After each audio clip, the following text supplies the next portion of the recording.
Bonjour, c'est Gilles du site boursicoté.com. Voici l'analyse technique des principales paires de devises du marché Forex pour cette journée du mardi 7 janvier 2014.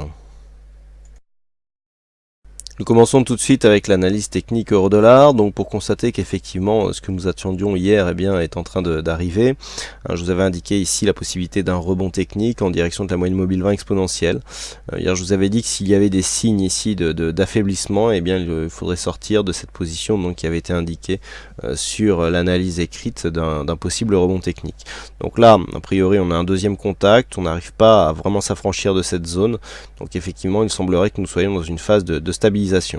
Donc pour l'instant l'euro-dollar reste dans une phase de rupture de tendance haussière, puisque je rappelle que nous étions ici dans une évolution qui se situait dans un trend légèrement divergent mais haussier. La cassure de ce support a lancé donc le signal. On est venu ici se retourner dans la zone 50-61,8, donc il serait possible que l'on retrouve une dynamique qui nous permette de revenir ici sur une zone de cotation plus haute, mais pour l'instant il semblerait que nous soyons stoppés ici par cette moyenne mobile 20 exponentielle, ce qui constituerait un signal de tendance, donc de début de tendance baissière, puisque suite à l'inversion de ce flux et donc de la cassure de cette zone de support, le fait d'avoir une forte attaque ici sur la bol inférieure, retour moyenne mobile 20 exponentielle qui nous donne potentiellement, pour l'instant en tout cas, une possibilité d'accélération baissière, serait donc le signal d'une tendance qui passerait baissière. Alors, les zones à surveiller pour surveiller ce possible signal, serait dans un premier temps une possible cassure de cette zone des 1,3665 qui représente le retracement de 38,2% de Fibonacci. On a plusieurs zones de résistance ici sur cette phase qui pourront nous donner le signal. Quoi qu'il en soit, même un contact avec la bol sup pourrait déjà amoindrir ce signal baissier. Par contre, dans le cadre d'une poursuite du mouvement ici, soit moyenne mobile 20 exponentielle baissière qui serait confirmée par une cassure de ce point bas qui se trouve à 1,3571, on serait dans ce cas-là dans un début de tendance baissière, donc qui serait validé à plus grande échelle donc par une cassure de cette zone des 1,3524 qui représente le retracement des 61,8% de Fibonacci de la tendance globale, avec donc une probabilité accrue de revenir ici retracer l'intégralité de la tendance, dont le point bas se situe ici à 1,3295. Donc pour résumer, la zone à surveiller ici à la hausse 1,366580 qui en cas de cassure nous donnera une possibilité de revenir ici sur une zone à 1,3750. Par contre ici une cassure des 1,3570 nous donnera une probabilité accrue dans le cas d'une confirmation et d'une cassure de cette zone des 1,3524 de revenir sur une zone proche des 1,33.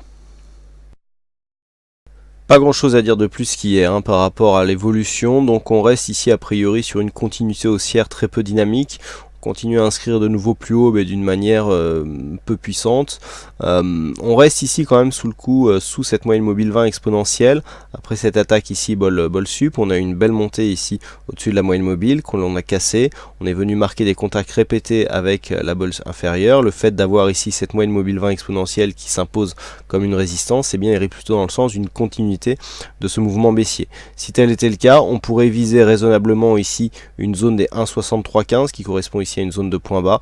Nous avons juste au-dessus ici une zone des 1,6305 avec un retracement de Fibonacci significatif et donc un support déjà identifié. Par contre à la hausse, il faudrait vraiment casser cette zone des 1,6442 pour réorienter la tendance. Je rappelle que nous sommes toujours pour l'instant dans un flux baissier puisque nous sommes sous cette moyenne mobile 20 exponentielle. Une cassure de cette zone doublée d'un contact avec la bol supérieure nous donnerait un pré-signal d'un possible retournement haussier, et si tel était le cas, le premier objectif visé serait ici cette zone des 1,6518. Sur le dollar yen, il semblerait qu'après la tentative de cassure à laquelle nous avons failli assister hier soir, nous soyons en train finalement de consolider ici ce support, de le confirmer, puisqu'après ici une tentative de cassure, les cours sont revenus ici au-dessus. On a confirmé donc le support par de multiples contacts et on revient ici au contact de la moyenne mobile 20 exponentielle. Donc là, on est un petit peu entre deux eaux, puisque si on se rapproche, nous pouvons constater donc que cette moyenne mobile 20 exponentielle agit toujours comme une résistance. on est toujours sous cette zone, mais que la zone de support ici qui est définie à tendance haussière n'est pas pour l'instant prête à casser. Du point de vue des indicateurs, on est plutôt neutre. On a un MACD qui est plutôt montant, mais qui arrive donc sur sa zone médiane, ce qui peut très bien, je dirais, annihiler le signal. On est neutre du point de vue du stochastique et du RSI. Donc pour l'instant, peu d'indications. Donc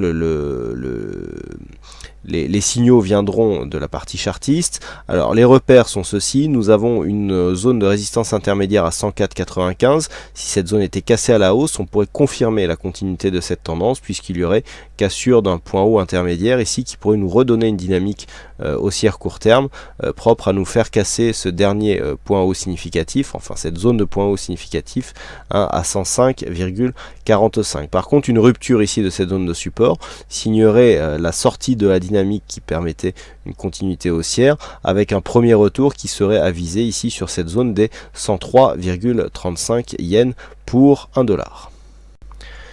Voilà ce que nous pouvons dire donc sur l'analyse technique de ces principales paires de devises du marché Forex. Il ne me reste plus qu'à vous souhaiter à toutes et à tous une bonne journée, bonne soirée, bonne chance dans vos prochains trades et on se retrouve donc dès demain pour d'autres analyses techniques en vidéo.